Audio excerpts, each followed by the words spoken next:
My God, I hate drugs. A group of lawmakers moves to help Australian missionary Sister Patricia Fox by filing a bill seeking to grant her Filipino citizenship. The Makabayan Bloc filed the bill saying granting Filipino citizenship would recognize Fox's, quote, selfless service to the poor and oppressed Filipinos. The Immigration Bureau on May 17th affirmed its decision to cancel Fox's missionary visa and ordered her to leave. But the nun is still in the country pending a review by the Justice Department on the Bureau's order. Fox has spent 27 years helping Filipino farmers and indigenous people, but was accused of engaging in political activities that are against her visa terms. She has denied the allegations. We appreciate all your online comments on our top story tonight. Keep them coming through our pages at CNN Philippines. We're also live on Facebook right now. Here are today's global headlines. A top North Korean official is set to meet with U.S. Secretary of State Mike Pompeo this week. Kim Yong-chol is a North Korean vice chairman of the Central Committee. According to the State Department, he will be the most senior North Korean official to visit the U.S. since the year 2000. The planned meeting between Kim Jong-un and Trump nearly fell apart last week when Trump said he was calling it off. But Mr. Trump has since revived hopes it will push through after receiving a conciliatory statement from North Korea. The House of Representatives has passed on final reading the proposed Bangsamoro Basic Law. 227 lawmakers voted in favor, 11 against, while 2 abstained. House Speaker Pantaleon Alvarez admits he is concerned about the bill's constitutionality. The proposed law will abolish the Autonomous Region in Muslim Mindanao, or ARMM, and in its place establish a new Bangsamoro political entity with its basic government structure. Some critics say the BBL cannot abolish and replace the ARMM, which is the recognized entity under the Constitution. They believe doing this would require charter change. Alvarez is towing this line, but he says the matter is up to the High Court if someone will challenge the BBL's constitutionality. Well, as a lawyer, I share that doubt. Talaga namang nasa Constitution yung ARMM eh. Kaya mo Supreme Court ang mag-decide dyan. Diba? Hindi kami yung magsasabi kung constitutional yan o hindi. Basta kami, merong proposal, ito, BBL as a substitute doon sa ARMM law. So, gagawin namin. No? Now, anybody can question yung constitutionality nung gagawin namin. Meanwhile, at the Senate, lawmakers are still introducing amendments to the counterpart bill.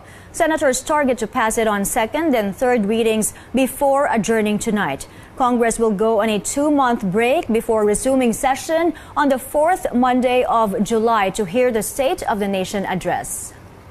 President Rodrigo Duterte comes to the defense of the government's top lawyer, Solicitor General Jose Calida, who is facing criticism over his family-owned security firm bagging government deals worth 150 million pesos. Aside from defending Calida, the president fired yet another official.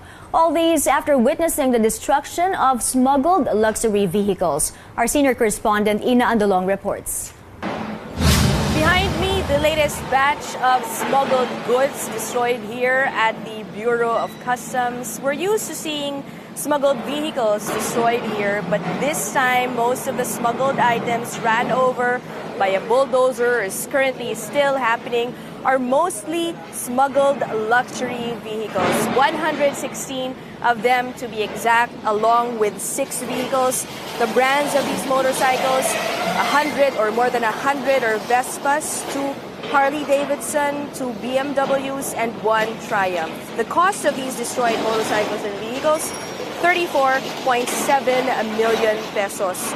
President Duterte witnessed the destruction of the smuggled items, and his message was clear. He won't tolerate smuggling and any form of corruption.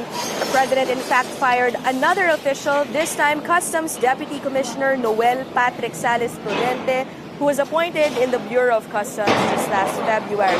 The president fired Prudente for his foreign travel. Today, as a starter, personal travel to Singapore, personal travel to Singapore, personal travel to Europe. He is now under investigation by the House. Matagal yung investigation sa House. Pati recommendation lang yan. So I will cut short the agony of Congress. I'm firing him today. Noel Patrick Sales Prudente. The president also talked about another appointee currently making headlines. Solicitor General Jose Calida has been criticized for his family security agency, which allegedly bagged 150 million pesos worth of contracts from different government agencies. The president, amid criticisms of conflict of interest in Calida's case, says he sees no reason to fire him. Itong si Calida, matagal naman yung security guard niya. Noon pa yan, why should I fire him? He's good. He's also from Davao. But Ilocano yan. Karamihan mga Ilocano. He's good. Bakit? Wala na ba tayong katuwiran magdegosyo? Ano nila is na, as long as you do not participate. President Duterte, addressing himself to corrupt officials, says rather than stealing from government coffers, if these officials need money for matters like hospital expenses and even weddings, no need to get into corruption. Just ask him for money and he will give it. The president says he will continue to pursue cases against corrupt officials, but also adds that if he receives intelligence reports saying that an official is engaged in corrupt acts, he won't hesitate to fire them right away. Ina Andolong, CNN Philippines. Justice Secretary Menardo Guevara says he will look into allegations of conflict of interest against Solicitor General Jose Calida, specifically contracts involving the DOJ. He made the assurance in his confirmation hearing at the Commission on Appointments. Guevara says he will investigate contracts won by the security agency of Calida's family from the Justice Department. Vigilant Investigative and Security Agency Incorporated reportedly won 12.4 million pesos worth of contracts from the DOJ in 2017. CNN Philippines is going straight to the source of the story. Solicitor General Jose Calida answers the accusations against him tomorrow. Catch his full interview with our senior anchor and correspondent Pinky Webb live at 9 a.m. Former Chief Justice Maria Lourdes Sereno formally asked the Supreme Court to reconsider its ruling to unseat her. Sereno's legal counsel, Justin Mendoza, filed a motion for reconsideration for the Supreme Court to reverse its May 11 ruling on the quo warranto petition filed against her by Solicitor General Jose Calida. A quo warranto petition is a legal proceeding where a person's right to hold office is challenged. Sereno's camp earlier expressed their plan to file the appeal, saying the 8-6 votes of the Supreme Court justices gave them hope the motion for reconsideration would prosper. But for the High Court to reverse its ruling, 2 justices who earlier granted the quo warranto have to upend their vote. The country's economic managers say the massive and ambitious infrastructure plan, the Build program, is on track. CNN Philippines spoke to key officials in the program, including Budget Secretary Ben Diokno and Transport Secretary Art Tugade. Diokno says the program is on track with a significant increase in infrastructure spending. The government has set aside up to 9 trillion pesos for the program. Flagship projects include roads, airports, seaports, and railways, including the Metro Manila subway. I'm happy where we are. It's not easy to do this kind of massive, ambitious program in 2 years. But what we did was to maybe complete some projects which were not started, but we are finishing right now. For example, the Panglao International Airport, it will be done this August. Okay, Panglao, that's been lying down there for 10 years. The Cebu International Airport, the Cebu Second International, we will complete that this June. Terminal 2. The Clark International Airport, that's been started now, right? It's ongoing.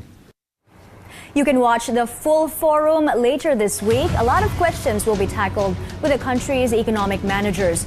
The event is moderated by CNN international correspondent Andrew Stevens and CNN Philippines chief correspondent Pia Ontiveros. Catch our special presentation, Building for the Future. Initial telecast is on Friday, 7 p.m., only here on CNN Philippines.